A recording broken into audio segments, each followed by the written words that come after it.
Welcome to After the Buzzer. I'm one of your hosts, Millen Jane. I am joined by my co-hosts Tommy Yarish and Ashton Lux here on this channel. I know it's the coronavirus and there's not a lot of sports to be talking about, but we're going to try to get best through it. We got the NFL free agency. We got all-time favorite basketball teams. We got everything to talk about as the coronavirus is going on. Tommy, what specifically though are we going to be talking about today? Yeah, so just like Millen said, we'll be talking about the NFL free agency, what's been going on today. Not necessarily just today, but throughout these crazy past couple of days. Everything from Tom Brady to the Saints to the Bears to Cam Newton, whatever you can think of, we'll talk about it. And then from there, we'll just do some more winners and losers of free agency. We all have some different thoughts on that. Moving into what's going to happen as soon as all these big sports leagues come back. The NBA, MLB, NHL, we'll have your end of the year predictions on all of those. And then after that, the NFL's way too early predictions. We'll talk a little bit about who we think is going to win it all in Super Bowl 45. And then lastly, like Millen said, we're going to finish it off with our all-time starting five in basketball. That was definitely a tough one for me to make. I don't know about you guys, but I can't wait to hear what you guys have to say. Yeah, we'll kick it off in the free agency. Both of you guys, I think we'll start with the biggest one. Tom Brady leaving the New England Patriots after he spent almost his entire career there. He's going now to the Tampa Bay Buccaneers. Guys, let's start with you, Ashton. What was your reaction? I was not very surprised. I mean, getting that money in the back of his pocket, why not? Tommy? Yeah, I definitely think money was a part of it, but I mean, he's played in the NFL for 20 years, and when you're the starting quarterback of a team that's won, 6 Super Bowls, I would think you get paid a pretty good amount when it comes to all that, including endorsements as well. So, obviously a great contract for him, but at the same time, he lived in New England. Now, being from the North, it's cold. Like Chicago, where I'm from, is cold, but I can't even imagine what, Boston and Massachusetts is like. But I mean, I think he went to the best team that he could have gone to. He found the perfect coach in Bruce Arians and an even better wide receiver in Mike Evans. I don't think that Mike Evans' potential has even truly been seen yet just because he hasn't had a solid quarterback. Jameis Winston, obviously, last year, that debatable season where he finished with 30 touchdowns and 30 interceptions, that really isn't too good of a stat line for me only because of those interceptions. And I think that with a quarterback like Brady, you're really going to see Mike Evans' potential be really tapped into there. Yeah, I agree. I think Tom Brady, at this point now, he's over 40. He's been in the league for 20 years. He's won 6 Super Bowls, has so many MVPs, so many Pro Bowl nominees. I think by now, his career is more like Peyton Manning's, but it's a little bit different than Peyton's, where Peyton needed new scenery, left the Colts, went to the Broncos, and was able to get a couple years out of that. I think Tom Brady did the same, leaving his hometown Patriots, going to Tampa Bay, which will be probably his final team before he retires. And there's no better place to retire than Florida. That's where everyone's going. I don't think he went to try to win another Super Bowl. I think he knows that his Super Bowl is done. I'm not saying he can't win another Super Bowl. I think with the weapons he has, it's going to be hard. But I think maybe he could win another one. But I think for now, he's paying a crap ton of money. I think now it's just for fun. He's playing for fun, trying to ride out his career, which is going to be a first ballot Hall of Famer. But it was definitely a great move. New England clearly didn't want him. It will be different for New England this year. I think a lot of people are saying that it was Tom Brady's fault last year. The New England Patriots didn't do so well. I wouldn't put it on Brady just for the fact that they only had Julian Edelman, and you can't go off of one receiver. Trust me, as a Steeler fan, I would know that. And so I think now he has a little more. He has more options now. Obviously, with Mike Evans, was a good one. There's more options for him. So I think this is a great way to retire in Florida. So this is a good trade for him. I really like it for him. I apologize, New England fans. You're gonna have to go back to the time where you guys sucked. But in the couple, maybe depending on how you guys do in the draft, I think that will be good. Other news in free agency, guys. What popped out at you guys?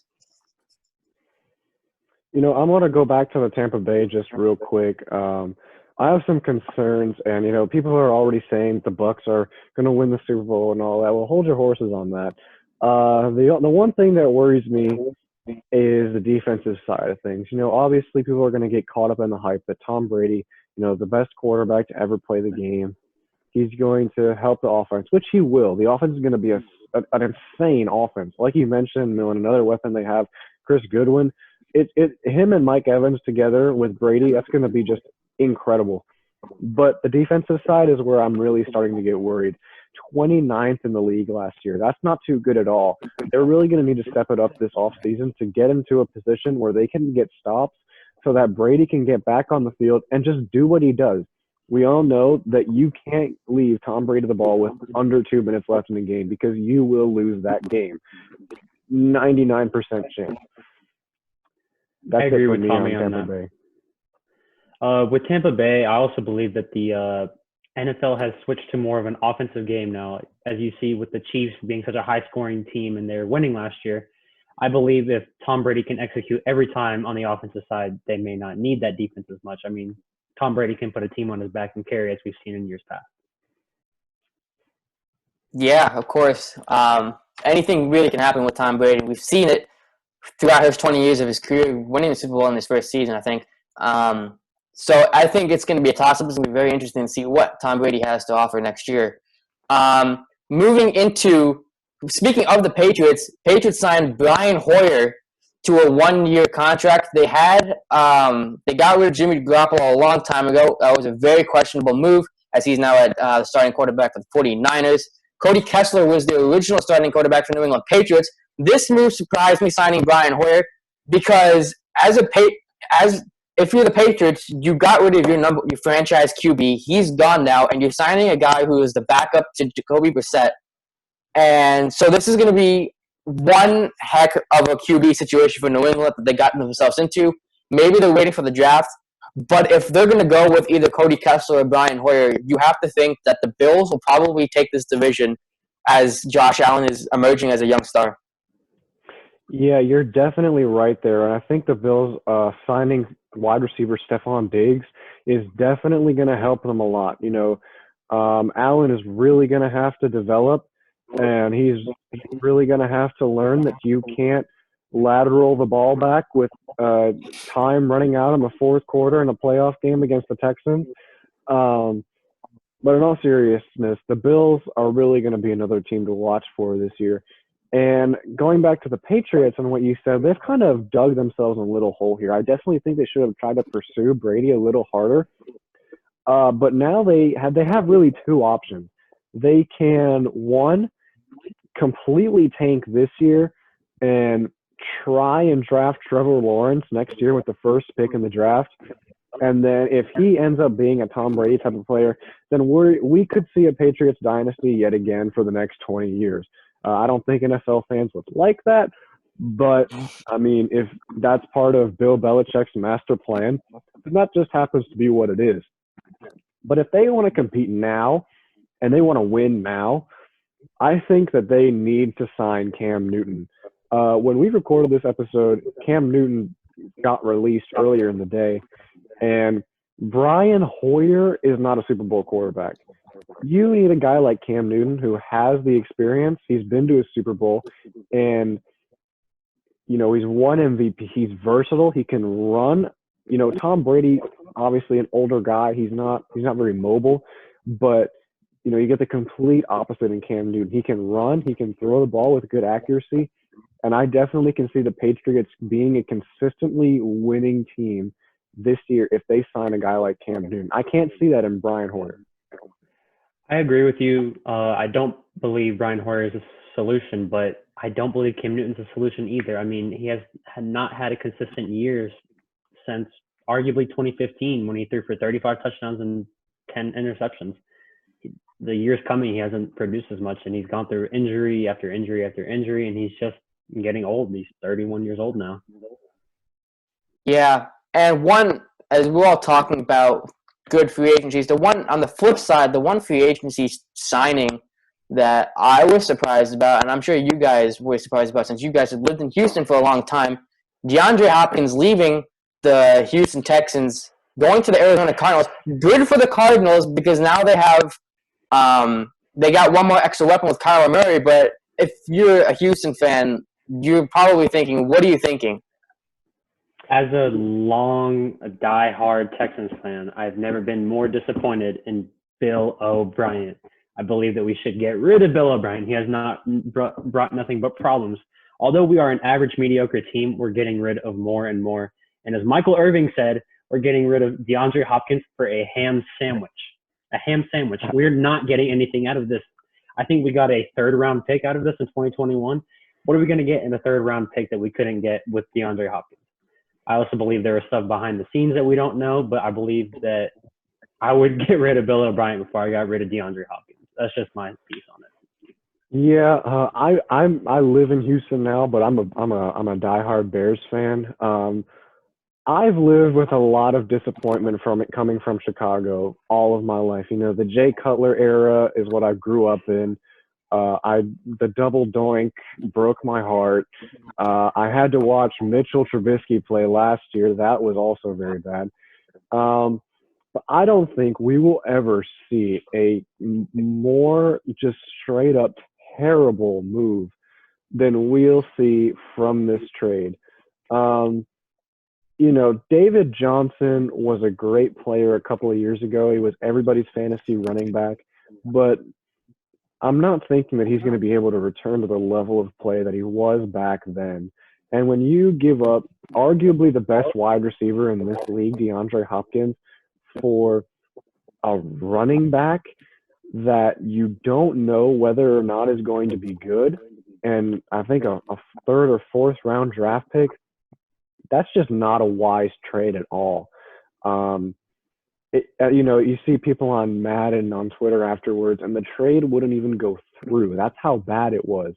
But Bill O'Brien really needs. I wouldn't be surprised if he was on some sort of drug when he made the trade, because I don't know what has to be going through your head when you do that. That's just a terrible move, and I also can't see him going anywhere anytime soon, because he was just recently promoted to the general manager as well as the head coach of the team by the ownership.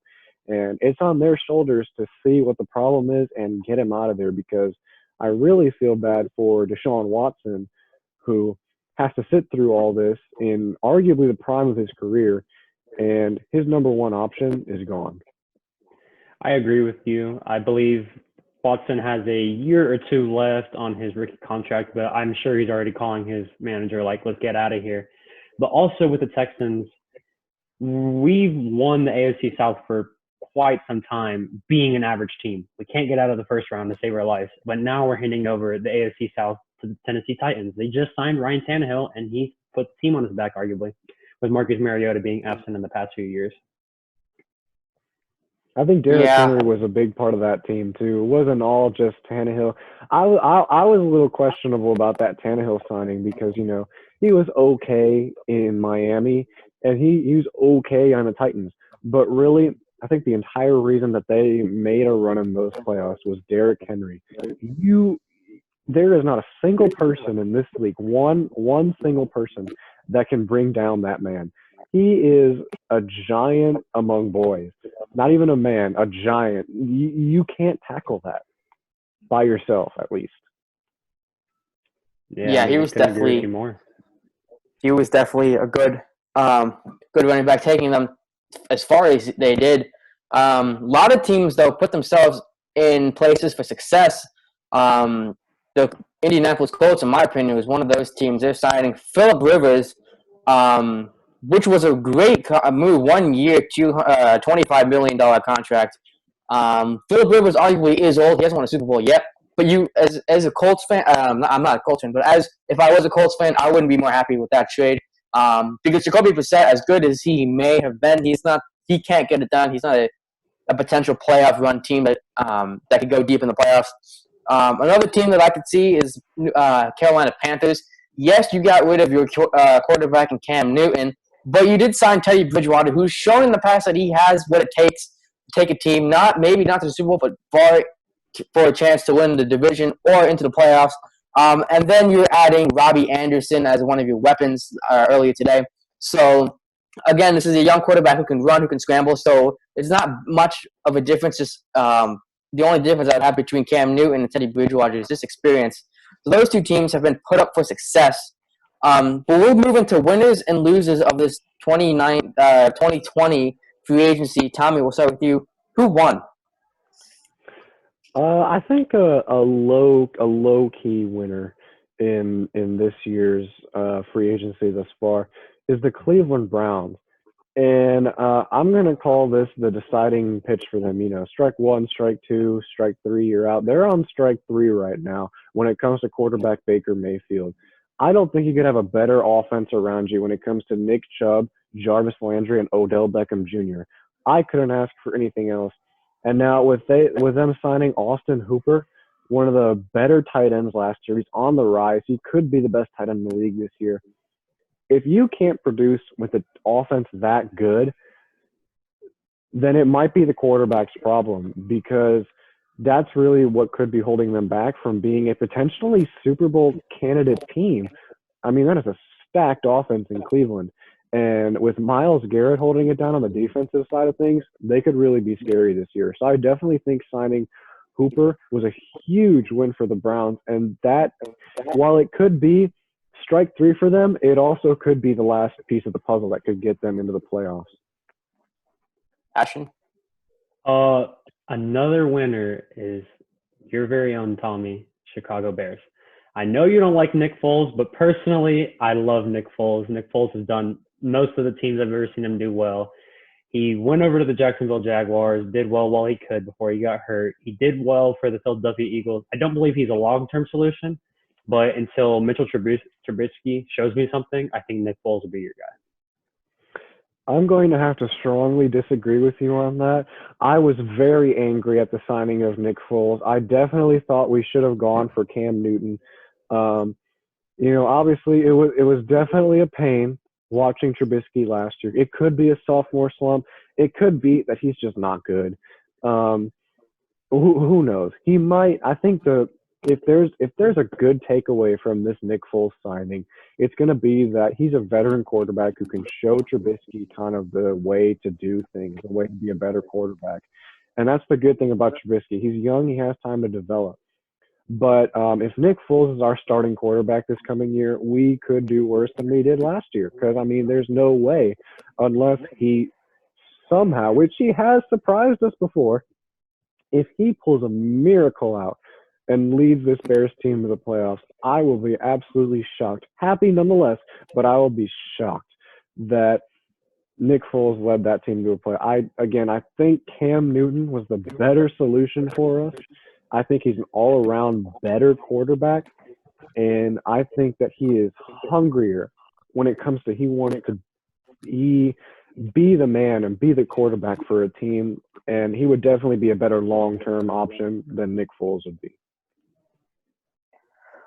My winner, you two pick teams. I'm going to pick a specific player, and we've already talked about him today a lot. I'm going to go with Tom Brady, and there's one thing that we didn't mention before. Tom Brady is probably my biggest winner here. Like I said before, and I'm still standing by this, I think his Super Bowl winning career is done. I don't think he's going to try to win another Super Bowl. I think as of now, he's going to play for fun. And what better way to play is in the AFC South, because he's going from a team playing 8 games in Foxborough, Massachusetts, and I've lived in Connecticut before for 11 years, and I've been to a couple of games up in Foxborough. It gets really cold in Foxborough. It's especially where they play at in the middle of nowhere. There's no heat. It's hard to play in. Unless you're in the stands, and that gets a little warmer, it's freezing up there in New England. And it's terrible to play, especially in December. So that's just 8 games there. You also have to play 1 game in New York and 1 game in Buffalo, 2 very, very cold games. And then if you're lucky enough, you get to play in Miami. So that Miami is one good place to play in. but it's only one time a year. Now he's going from that to playing 8 games in Tampa Bay, which is a very, very warm climate, very, very nice. 1 game in New Orleans, 1 game in Atlanta, and 1 game in Carolina. All 3 warm climates, and 1's indoor. There's no better way to end off your career than playing in a warm climate and not worrying about your snow boots and shoveling the driveway on Thursday nights when you want to go watch a football game. So in my opinion, I do think Tom Brady wins this free agency signing because he's going to retire in Tampa. I'm not saying he's going to retire as a Buccaneer. I think he definitely should retire as a Patriot. But Tampa Bay is the place to go, and I've definitely been to Tampa. It is a nice place, especially where the homes are and the beaches. There's no better way to retire. Losers, I'm going to kick this off. I think we might have the same one. I'm not sure. Losers for me is going to be New England Patriots for me. Getting rid of Tom Brady, that's fine. If you want to get rid of him, that's fine. Signing Brian Hoyer, one of the worst signings ever. I would have thought you could sign Deshaun Watson. He wanted to leave. Definitely you should have signed either Joe Flacco or Cam Newton. Now, they still haven't done that yet. They say obviously still could do that or wait for the draft. And a lot of their players are going to the Lions. I don't know what it's with the Lions. I don't know if they have like some type of team bonding. But a lot of those players going to the Lions. They just recently released the Pro Bowl kicker Stephen Gostkowski, which arguably is one of the most accurate kickers I've ever seen in the NFL, besides maybe Justin Tucker. So New England Patriots have lost a lot of people. They're in a hole. They have no quarterback. They have one arguably good wide receiver. Their defense is good, but that can't hold up as much. So this is going to be a very interesting year for the New England Patriots, and they're going to have to show that if they want to. Their competition is not that hard because they still have a young Josh Allen, but their window just shrunk very, very fast, and they have maybe a year or two before Josh Allen gets in his prime and before they might be a second or third round team in the AFC East. With the releasing of Gostkowski, if any Chicago Bears general managers or team assistants are out there watching this, can we please sign him and get an accurate kicker? I can't stand missing 3 or 4 extra points or field goals every single game. So please, can we sign a good kicker? Going into my losers, heading into the rest of free agency, I'm going to have to say the biggest one would be Cam Newton. I talk about him a lot today, and I really am high on him. I think that he is an incredible player. He still has a lot left in the tank. Sure, the injury held him back, but we've seen players who were great before injury continue to be great after injuries. Kobe Bryant, an example of one. And I think that Cam Newton, while he's not Kobe Bryant, can still be an incredible franchise quarterback despite coming off of a terrible injury. And I think that he really lost because his team, the Panthers, have no trust in him, is what it seems like, after they cut him today. And nobody's reached out to him yet. I think that with a quarterback that good in the market, if I was general manager, I would be doing everything that I could to sign him. Doesn't look like that's happening just yet. So we'll see what happens there. But definitely Cam Newton did not win at all in this free agency. Going into my losers, of course, my hometown, Houston Texans. I just want to know what's going on in Bill O'Brien's head. I mean, I really don't. I think instead of getting David Johnson, we should just call up Adrian Foster, tell him to come back. It's been a few years, just call him back. I mean, I don't know. I mean, Deshaun Watson's eventually going to leave. We all know that. DeAndre Hopkins was his number one option, and then all we have left is Will Fuller. And I mean, I trust and believe in Will Fuller, but no one is DeAndre Hopkins. Another winner that I didn't really talk about, I don't think any of us picked up on, is the New Orleans Saints. Now, they only picked up Emmanuel Sanders, but now they have Alvin Kamara, Michael Thomas, Jared Cook, and now Emmanuel Sanders. That's another weapon that Breeze could have. Breeze was just re-signed to the New Orleans Saints. And something that none of us has really talked about, we get to see Breeze versus Brady twice a year since they'll be in the same division. I'm not saying it's going to be a good game because obviously the Tampa Bay Buccaneers, versus this really high-powered New Orleans Saints. But this is New Orleans Saints is a team. This signing, in my opinion, I think could push the team over the edge, maybe make a push for the postseason, and maybe get past that first round divisional round and maybe get it to the championship or make one Super Bowl, because this is probably going to be his last couple years. And I believe as soon as Breeze wins a Super Bowl, I think he should retire. He's had horrible luck with the Minneapolis Miracle, with the horrible controversial call with the Vikings call last year. So I think with the signing of this Emmanuel Sanders, is one extra weapon he could use that could push this whole team over the edge. Moving on, while we're talking about the NFL, we all said we're going to do our way too early predictions. Let's get that started now while we're talking NFL. Sorry, Ashton, way too early. We're going to go division by division. Who's going to win each division, and then who's going to be your Super Bowl two teams, and who's going to win the Super Bowl? Personally, from the NFC, I'm going to have to go with my New Orleans Saints.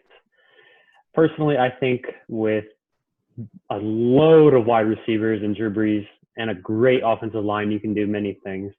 And for the AFC, I believe that one's hard for me. I believe that the Bills can make a run for it. The Bills are the Tennessee Titans. I mean, with the Titans, they have Derrick Henry, and then with the Bills, they have such a great young quarterback. Tommy? Coming out of the NFC, I know it won't be the Bears. So I think it's definitely going to be the New Orleans Saints. And then out of the AFC, I expect the Chiefs to cruise to that AFC title yet again. But come the Super Bowl, I have the Saints winning it all next year. Easy peasy. I mean, let me just read these list of players. We'll start on offense. Drew Brees at quarterback, Michael Thomas, Emmanuel Sanders, and Taysom Hill, all catching the ball, and then Alvin Kamara in the backfield.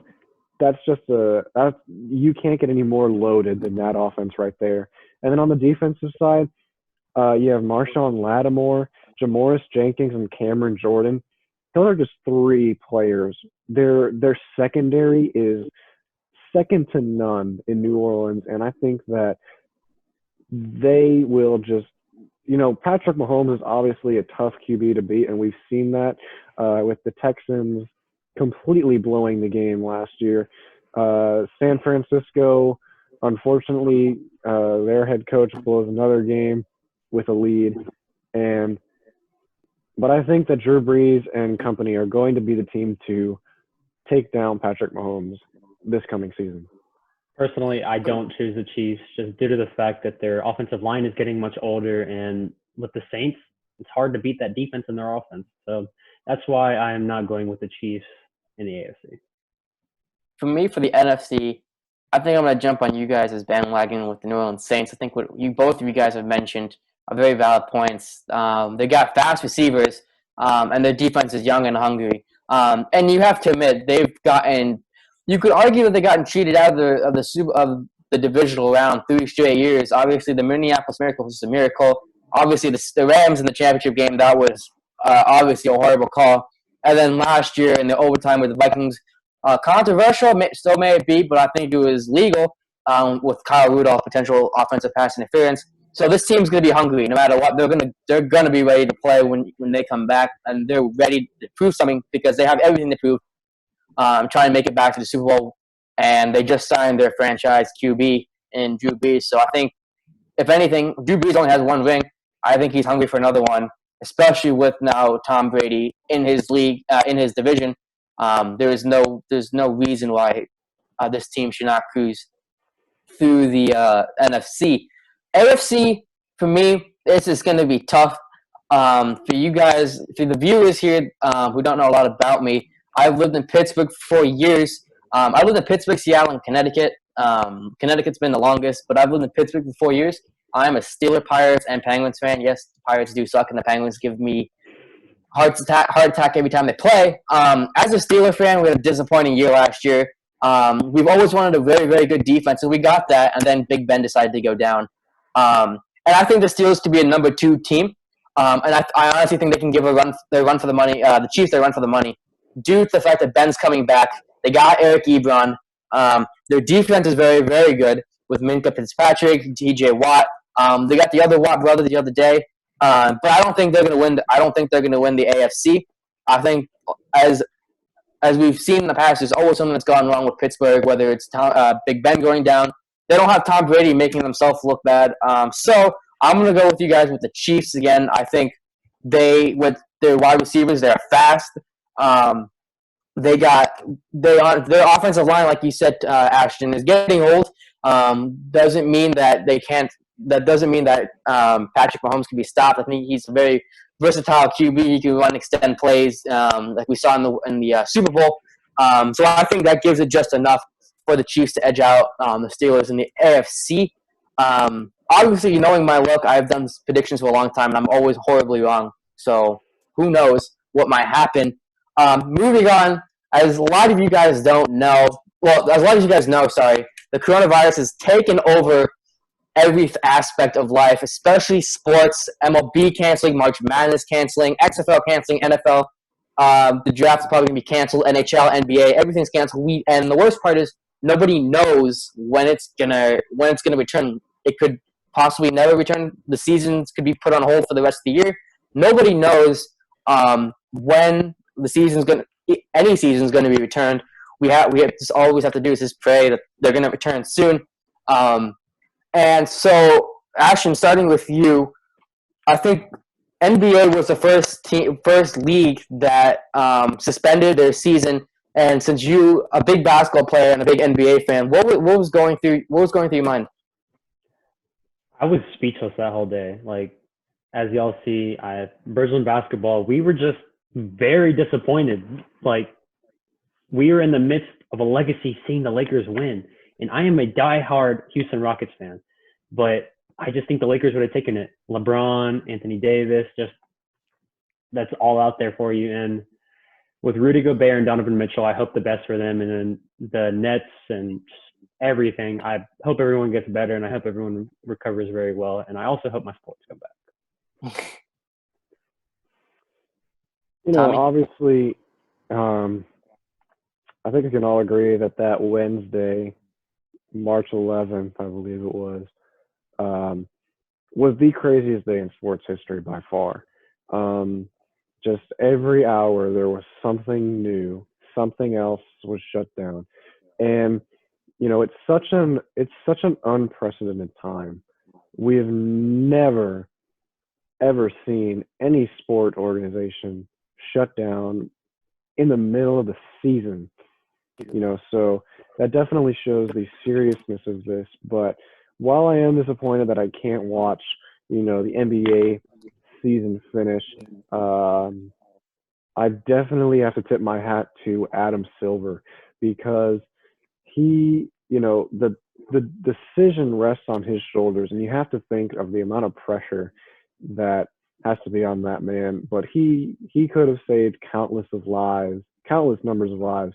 Now that we've seen that, several players had the virus, and the team doctors, especially in Oklahoma City, who ran on the court and stopped the game beforehand because of, Rudy Gobert questionably having the virus. So many people went into it, and I definitely respect the decision that it had to be done, because it did. We don't know how bad this virus is. We don't know how bad it could get. And it's a sacrifice for all of us, but it's a sacrifice that needs to be made so that we can watch sports in the future, because I just can't see anything being the same without the star players. And if we lost the star players to this, then nothing would ever be the same. But definitely my prayers go out to anybody affected, not only in sports, but around the world.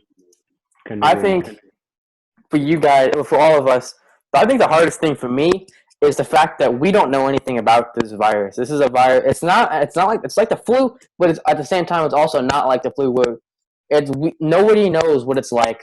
Nobody knows. We know how it's transmitted. We don't have a cure. We don't know how long it's going to be until we find one. We don't know anything. We're all in the same boat here. We're all on ground zero, and we got to work our way up. And this could very well be the beginning. We could be in the middle. We could be in the end. That's the scariest part for me is we don't know when we've hit the worst. We don't know if it's yet to come. We don't know if it's already came. So I think that's the hardest part. I think for me, if this was the right move, being a commissioner of any sport, like you said, Adam Silver, calling it, I think it was the right move to do, definitely. And he set an example for the rest of the other sports leagues to suspend their seasons. Definitely not the hard. It's definitely the hardest thing to do, especially with March Madness, canceling millions of potential money, millions of dollars lost in revenue there. But it's the better option. The right thing may not always be the easy thing. I think for now we just got to take a step back. Be together, be one. This is probably the first time we just got to be patient. We got to be hopeful. And we just got to be enjoying together and fight this virus. And the sooner we fight it, the sooner it'll be over, and the sooner we can get back to our sports. There's been some good entertainment of people trying to make do with sports as we've seen online, but it's nothing compared to what we've seen so far. And yeah, like Tommy said, my prayers go out to anyone who has the virus, any family members, any sports players, anyone who just has it. Hopefully that you have a fast and speedy recovery. When we get back, it's going to be a great time. Everyone's going to love getting back to sports. But yeah, with that, 2 seasons are suspended mid-season, and I think the worst part about that is for the NHL and the NBA, it was suspended in the prime part of the season where you don't really have to pay attention to both of those leagues, but now you have a couple weeks left till the playoffs. Right now, we're in the last couple of months. Right as we speak right now, as we're making this video, we're like 1 week away from April, where I think that's what I know definitely where the NHL playoff starts, and I'm pretty sure that's when the NBA starts. So it was a very tough call to cancel. Nobody knows when we're going to resume. You, Tommy, and you, Ashton, you know more about the NBA than I do. What do you expect to happen when it does resume?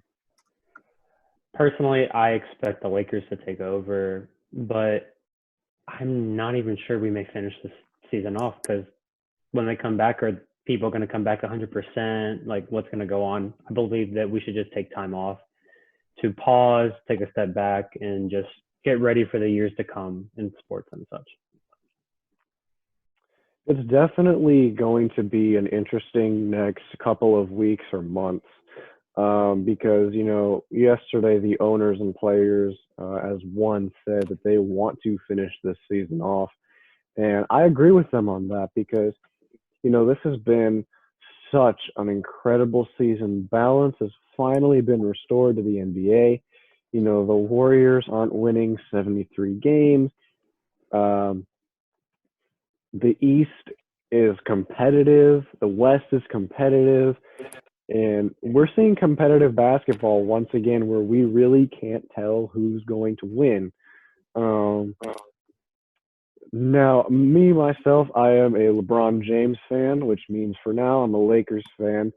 And I think that this was the worst possible time for them to call their season off for now because, coming off of 2 huge wins against Milwaukee and the Clippers, LeBron James really put his foot back in the MVP conversation very, very strongly.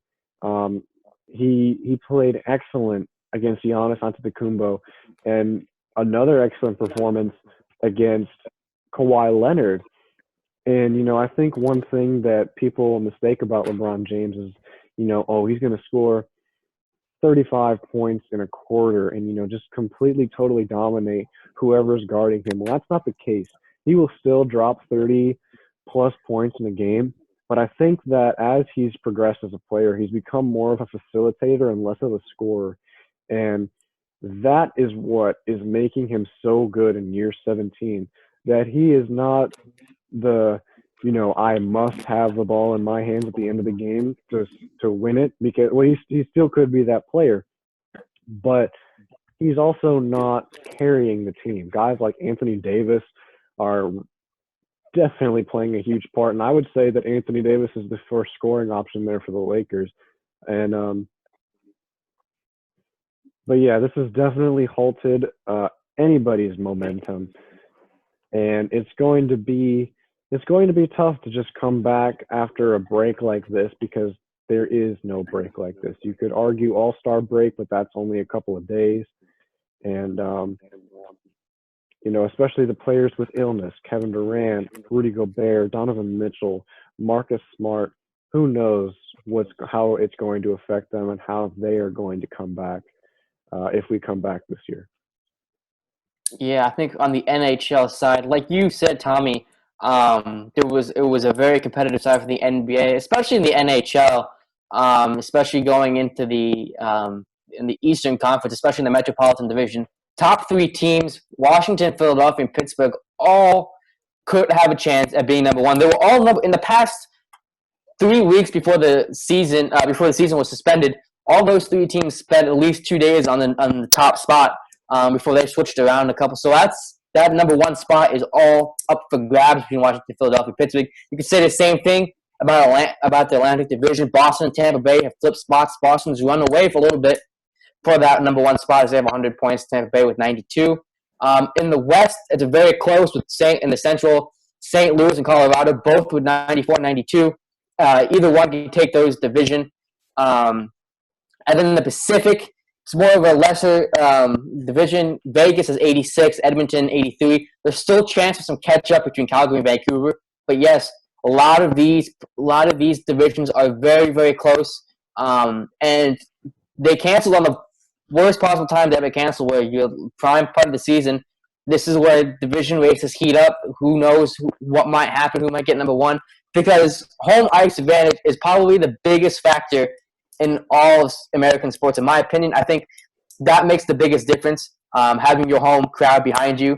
I think the playoff atmospheres in the NHL trump every other playoff atmosphere in American sports. That's just me. But this is the time where you want home ice. And if you're Pittsburgh, if you're Carolina, you're just on the outside looking in, trying to get that first round home ice access. On the MLB side, hasn't really been affected that much. Obviously, it's spring training. They got a good month in of games and practices. So I would have to think when you get back, you could just start the season off. Obviously, you want maybe 1 week or two to get reacclimated and getting back to throwing, and pitchers throwing bullpens, guys getting good looks off the bat. But I would say maybe once they go back to they start the season, take 1 week, get everything reacclimated, and then you start the season where we left off as the regular season, as in the regular season. But it's the hardest thing is nobody knows what's going to happen, and I think we just got to stay patient, and everyone's gonna work together on this, and nobody's alone on this. You're just as much in this as if you have the coronavirus and if you don't. So that is that's the latest on that. Moving on, Tommy, I completely forget what we're talking about next on the rundown. Please do help me. All right. Good to know that we have this show organized. No, I'm just kidding. It's all right. We're going to I'm going to throw the question out there that should these three sports leagues return at some point in their respective seasons, who can we see winning it all? And we'll kick it off with the NBA. Ashton, I'll let you go ahead and start. Personally, I have the Lakers. I believe in LeBron James. I believe in Anthony Davis. I believe in the Lakers. I'm going to have to agree with you there. Slightly biased because I am a Lakers fan for now. But I really, truly do think that you can't get a better two-person duo than Anthony Davis and LeBron James. They have both been consistently great during this season. And, especially those huge back-to-back wins over Milwaukee and the Clippers solidifies them as my favorite at least. But, with the competitive nature out there, I can see the Clippers making a run. The only thing that holds me back about the Clippers is we haven't seen a lot of Kawhi Leonard. And, obviously LA wanting to save him for the playoffs when they'll really need him with their load management, which I totally think is pointless and just not the right move.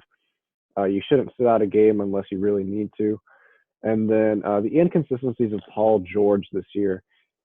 If he can turn it up when it comes playoff time, then the Clippers could easily cruise to that championship. But if he stays inconsistent, then that's really going to hold them back. And I think moving Mo Harkless at the trade deadline was a terrible move for them because he was really a great defensive player on a great defensive starting five. Now they're just one asset down on defense, and I think that can hold them back. And I think that was also a big part of why the Lakers won their last game against them. And then on the East, obviously, Milwaukee is killing it right now. Giannis Antetokounmpo is just doing Giannis things. He's 7 feet tall, and he can dunk, and he does that pretty well. And they're definitely my favorite coming out of the East. But Toronto Raptors are making a case for themselves as well. Fred VanVleet and Pascal Siakam, another dangerous duo coming out of the East, and Kyle Lowry, Marc Gasol, whole 9 yards. They're all killing it this far in league play.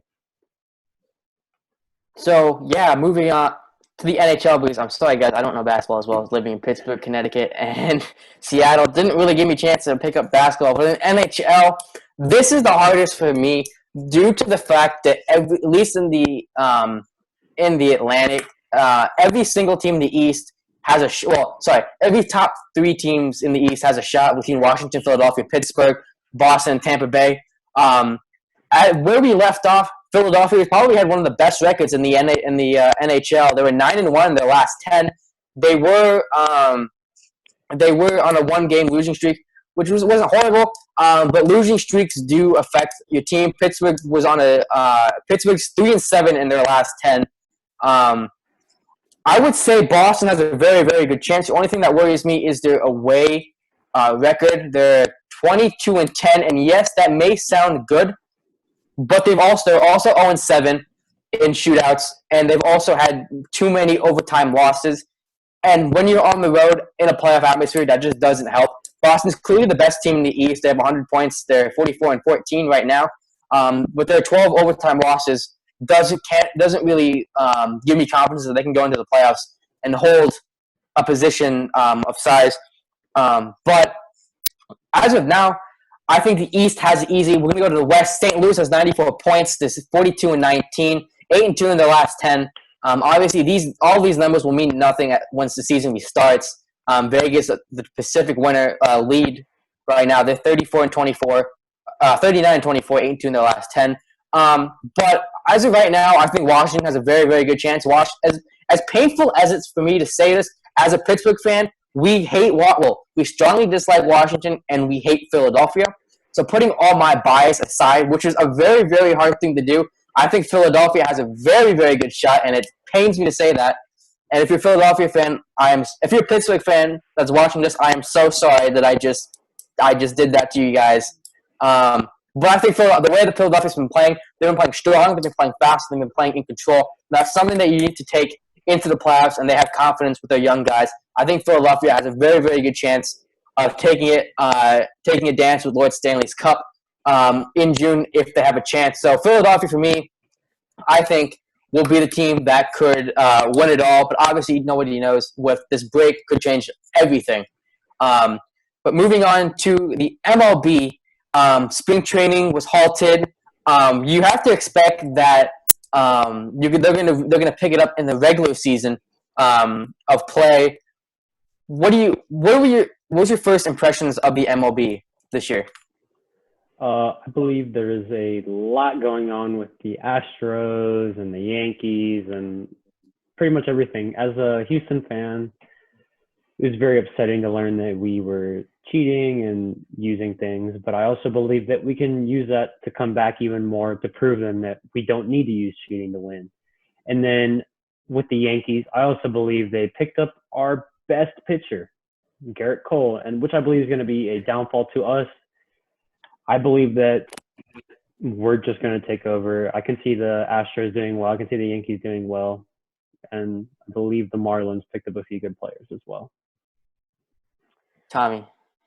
As a diehard Yankees fan, I'm going to do my best to keep my composure as I say these next couple of things. I am completely and utterly disgusted by everything that the Astros did. Last year watching Game 6 in the bottom of extra innings,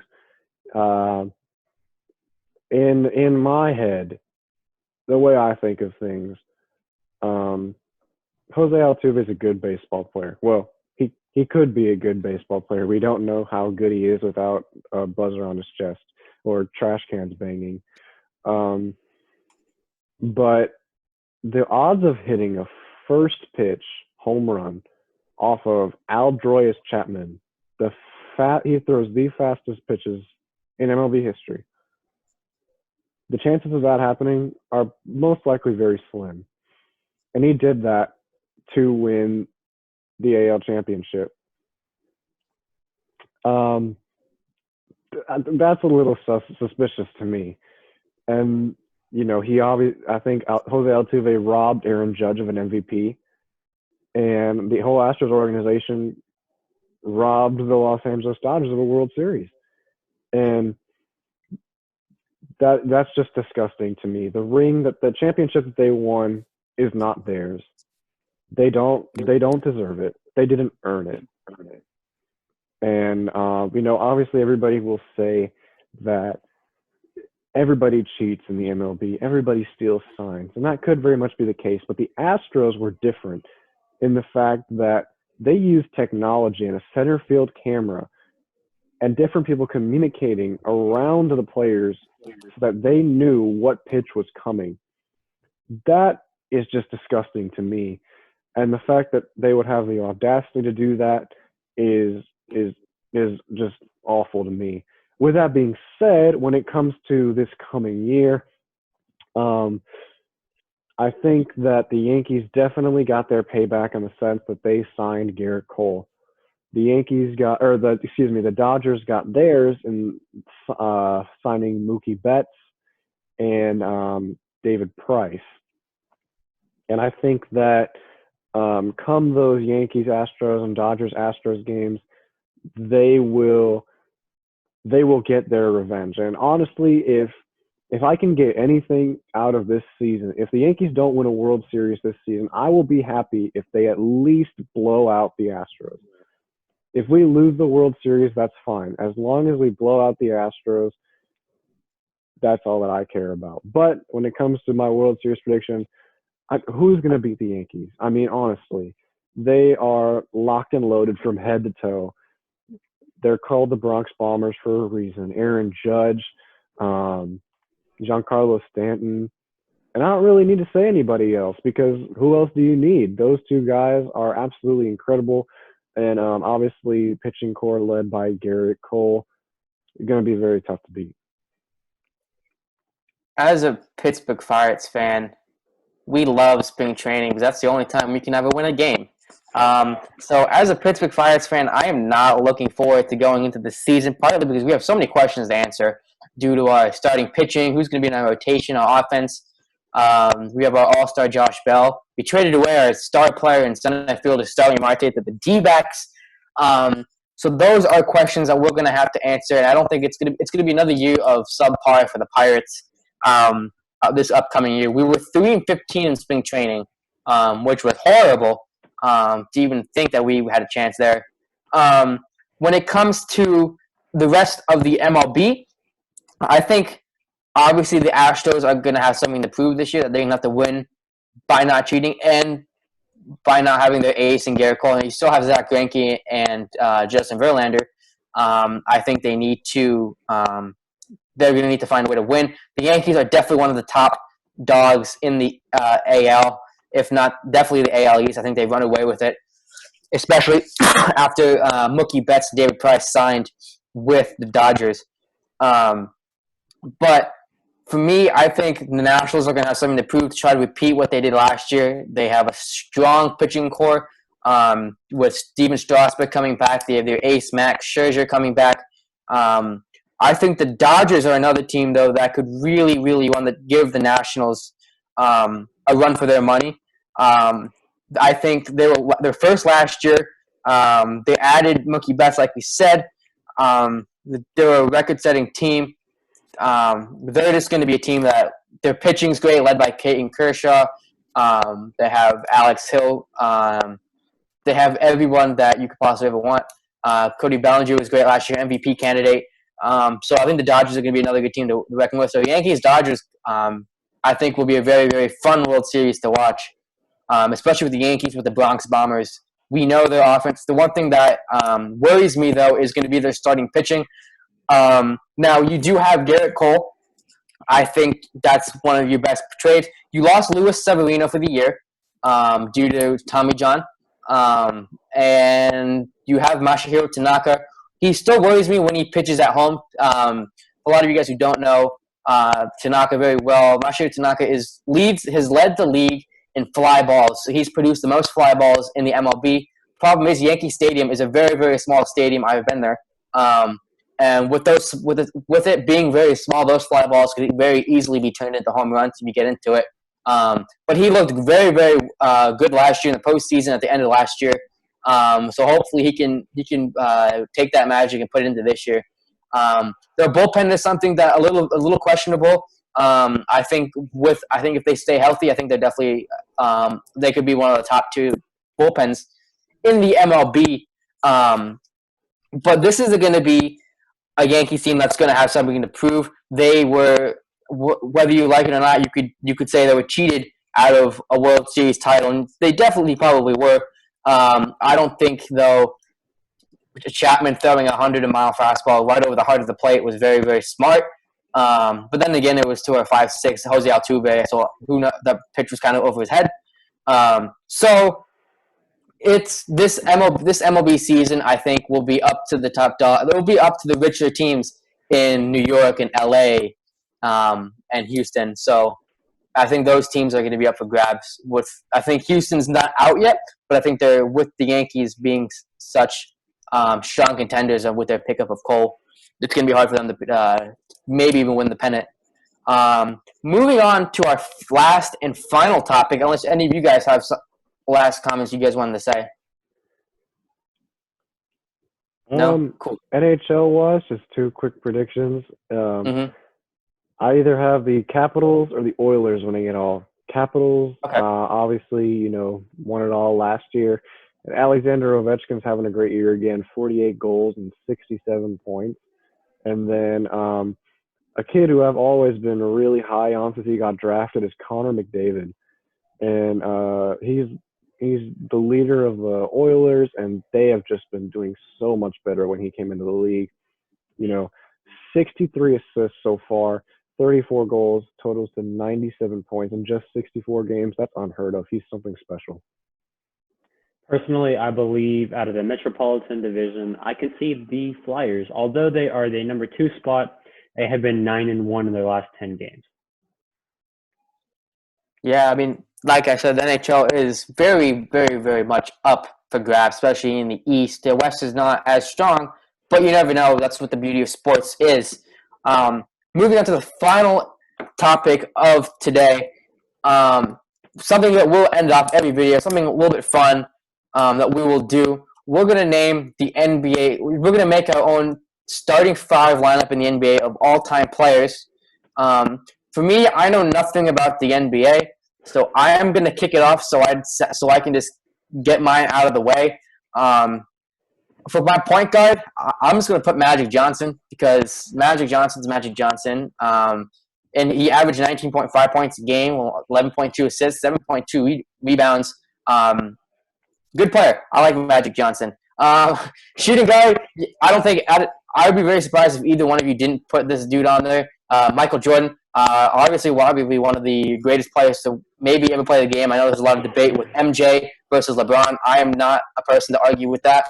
I don't know anything about basketball, but he finished his career averaging 30.1 points, 2.3 steals, 5.3 assists, 6.2 rebounds. And we're not even mentioning his 33.4 points in the playoffs, 6.4 rebounds, and 5.7 assists, all in the playoffs.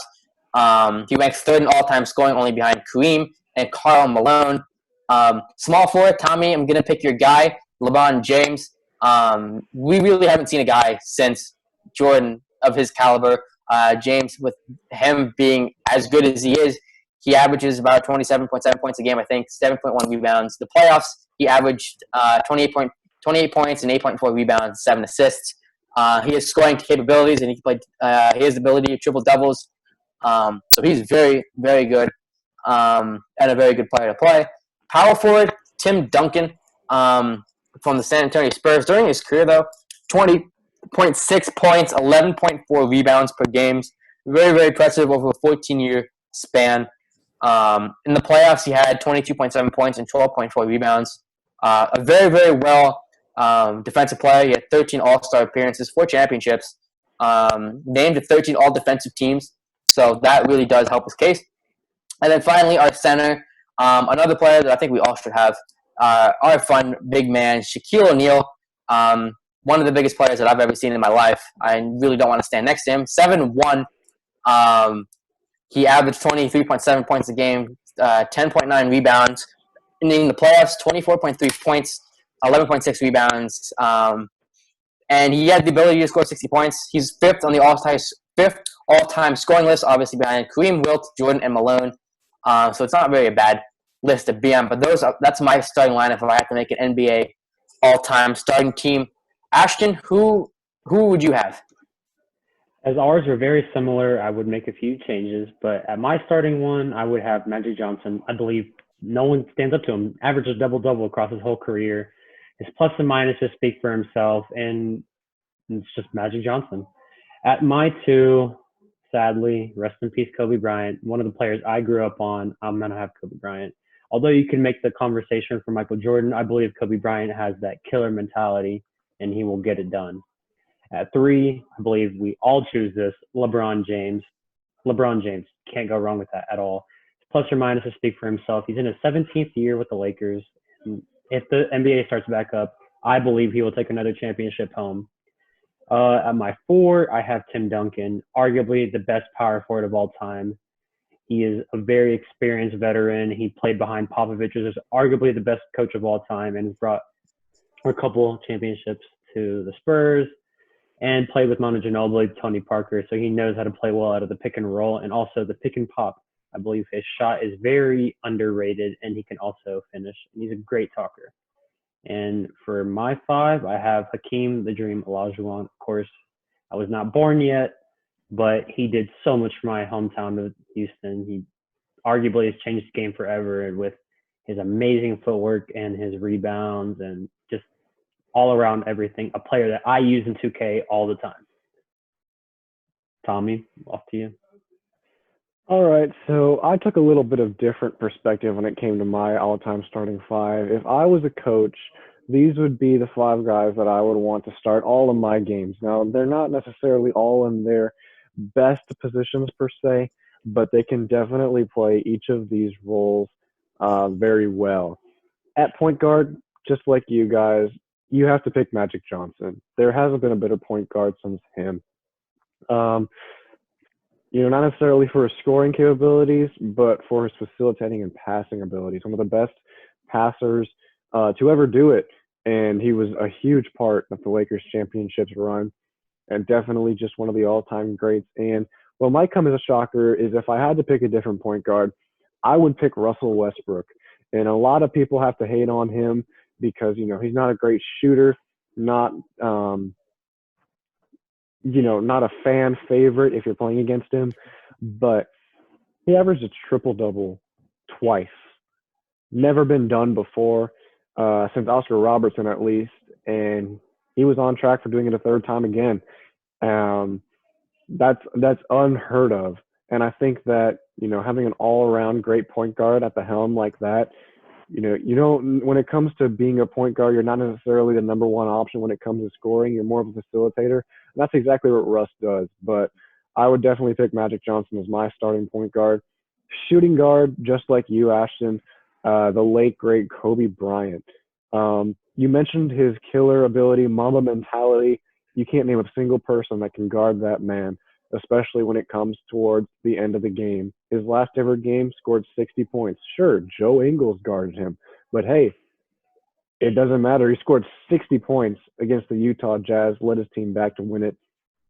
And again, there's no one who's going to guard him.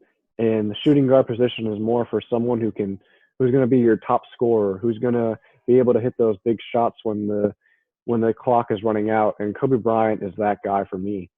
At small forward, I'm going to start the second greatest player of all time, Michael Jordan. While he might not have the frame of a small forward, he's one of the better defensive players that this league has ever seen. And I think that's something a lot of people don't talk about. Obviously, everybody knows his high-flying dunks, his ability to score, his championships. He's a lockdown defender.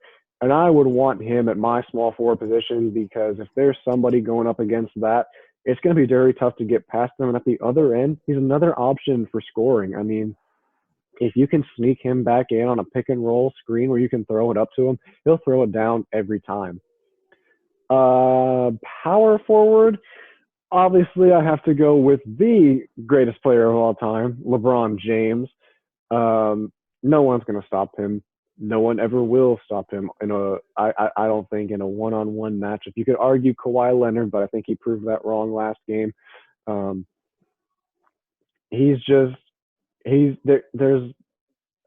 hard to find words to describe him because he's just that good. And he's going to perform well when he steps on the court every single night. You're going to get double-digit points out of him. Most of the time he'll get double-digit assists. And that's just unheard of in your 17th season of play. And he continues to kill it. His three-point range is now expanding once again, showing that old 2012, 2013 LeBron Miami Heat days stuff coming back. And he's just so good. And if I had to pick another power forward, it would definitely either have to be Tim Duncan or Karl Malone because both of them just dominated in their positions and they made the power forward position really what it is because you don't see kids growing up wanting to be power forwards. You see them, point guards or shooting guards or forwards, but they really define what a power forward is. And lastly, I'm surprised none of you guys picked him, but Wilt Chamberlain is going to be my starting center. And 100 points in a game, unheard of. And I think just his stat lines in general were unheard of. I think he had 50 rebounds in a game. That's more than entire teams get in a game in today's NBA. And that's also unheard of and incredible that, he can drop 100 points in a game and he can get 50 rebounds on any given night. Now, obviously, Wilt Chamberlain played in an easier era than we see now, but still, that's just pure dominance when it comes to a player of that caliber. And I think a player that we could see on this all-time list in the next coming years, and I truly, truly believe this, is Zion Williamson. He's had a lot of hype over the past couple of years, and he had to live up to it on a not-so-impressive New Orleans Pelicans team. And he's done that so far. He sat out most of the season, and he's been making a case for Rookie of the Year against a guy who should have it in the bag, which is Ja Morant. But he definitely made a case for it. He is a once-in-a-generation player, and if he can stay healthy throughout the course of his career, he's going to be dangerous to go up against. He will continue to develop and just get better, and he's going to be scary for opposing defenses in the future. Couldn't agree more. I Nice. also believe Zion got thrown into a bad position, with injuries, and of course he's a little bit overweight, as Chuck from TNT has just said. But I believe if he played the whole year, he would have taken the spot from Ja Morant, and Ja Morant is a great player. I believe I had an honorable mention, Ja Morant, Zion Williamson, right there. Yeah, a lot of these players are obviously on the all-time list. Obviously, I apologize for not knowing enough about the NBA, but as these podcasts will go on, I will definitely know more. But for now, that is going to wrap it up for our first official podcast with After the Buzzer. I know with the coronavirus, there is not a lot to talk about. Especially, our main goal with this podcast is giving you guys our opinion and debating on news topics in the sports that's coming out, especially when sports returns. We're going to have the prime season of the NFL, NHL, and NBA. Baseball will be underway, hopefully, and we'll get the draft started very, very soon. One big thing that we have, it is just not going to be debating topics. We're also going to have fun with this like we did at the end. Rankings all time today. We might rank something in sports, give our topic on one of the greatest debates in sports that's been happening. Another topic, now since we don't have a lot of sports to cover, if you guys want to drop questions for us to answer, maybe debate questions like Brady versus Manning or topics for us to cover, please do so. These will be posted on YouTube. We're going to be making a YouTube channel, so please like, subscribe, share it with your friends. And we're going to make videos as much as we possibly can and keep you guys updated on breaking news, on any type of news. We're going to get more social media up in the next couple of days. I know, Tommy, you're going to be working on Twitter. We might get an Instagram up and going. But definitely YouTube and Twitter will be our top main social media platforms that we're going to be using through these next couple of weeks as we get this up. More fun videos are probably going to follow due to the lack of sports, like I said. Do you, Ashton, or do you, Tommy, have any last words before we head off? Nothing, man. It was just a great time. I love doing these. Please like and subscribe. Share it with your friends, family. Even watch it with your dog if you want to. Do anything. Just, we love to do these. Ask questions. We are here 24/7. Yeah, couldn't have said it better. I'm very, very excited to see what we continue to do with this show. Make sure to leave some questions down for us in the comment section. It doesn't necessarily need to be on YouTube. We'll have a Twitter account in the next couple of days that you can leave questions on for us to debate about, which we will definitely do. And make sure to follow us all on social media so you can get updates for when we post the next episode. My @ on Twitter is Tommy_Yarish. I can't really remember you guys, so if y'all want to drop that in real quick. Mine Yeah, is mine. Ashton J. Lux. My bad, Noah. No, you're good. Mine's Millen Jane 1. I know for me it's hard to spell, so MILLANJAIN, and then 1 as in the number, just the numeral number 1. And that's going to end it for our first podcast, and we'll definitely see you guys very, very soon. So please do like, subscribe, and share. It would be a great help to us if we can build a platform, and we can't wait to see you guys next time.